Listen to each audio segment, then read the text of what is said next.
Assalamu alaikum, I'm Aisha and you're watching Samaa News. Here are today's headlines.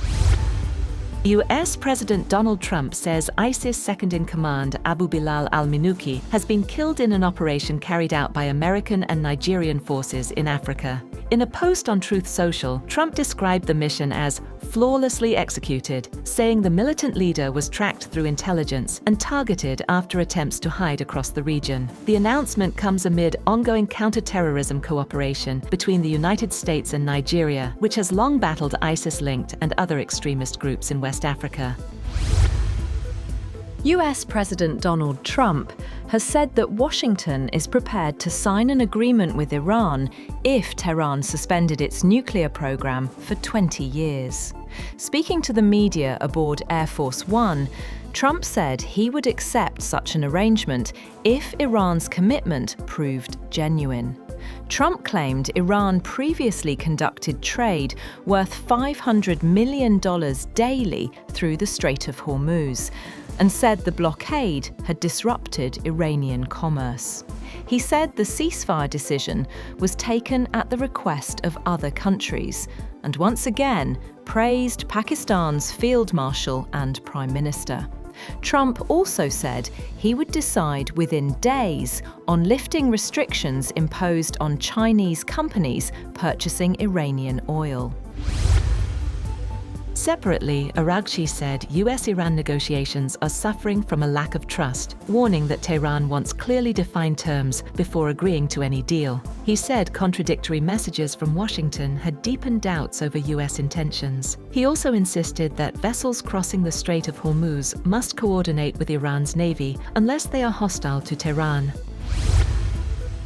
The State Department says Israel and Lebanon have agreed to extend their US-brokered ceasefire by 45 days after talks in Washington. The truce, which was first declared by President Trump on April 16th, will remain in place as both sides prepare for another round of negotiations in early June, aimed at containing hostilities along the Lebanon border. Ukrainian President Volodymyr Zelenskyy vows a strong response after a Russian strike on Kyiv killed at least 24 people, including 3 children, in what Ukraine described as the largest aerial attack since the war began. Authorities said a 9-storey apartment building in the Darnytskyi district was hit during widespread missile and drone strikes across multiple regions, with rescue operations continuing. Zelenskyy warned the attack will not go unpunished and said Ukraine is preparing further long-range strikes on Russian oil and military infrastructure.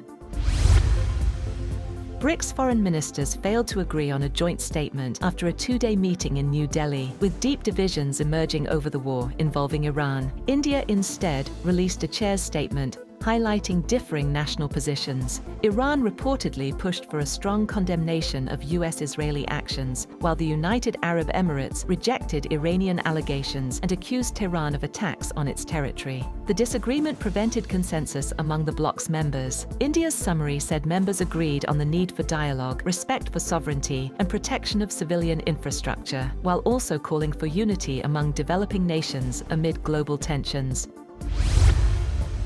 The Democratic Republic of Congo has confirmed a new Ebola outbreak in its eastern Ituri province, with at least 80 deaths reported, the health ministry said. Officials said 246 suspected cases have been recorded, with infections linked to the Bundibugyo strain of the virus detected in multiple health zones, including Bunia, Mongwalu, and Rwampara. The outbreak is Congo's 17th Ebola episode. Authorities have activated emergency response measures, while the Africa CDC warned of cross-border risk due to proximity to Uganda and South Sudan and ongoing population movement in the region.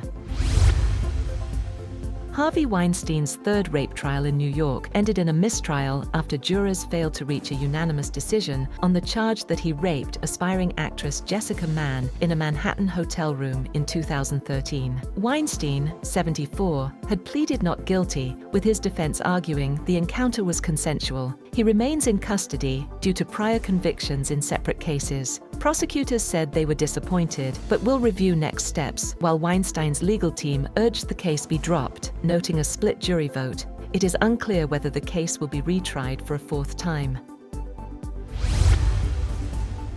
Samsung Electronics chairman J.Y. Lee apologized to customers and the public on Saturday over the company's wage dispute with its South Korean labor union as fears grow over a possible strike at the world's largest memory chip maker. Lee said he was deeply sorry for causing concern, while South Korean officials urged Samsung to resolve the dispute through dialogue.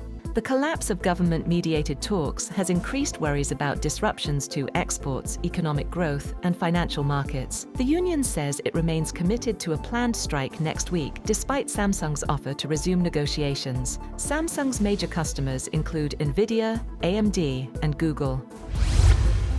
That's all for now. For more updates, visit www.samaa.tv. Thank you for watching Samaa News.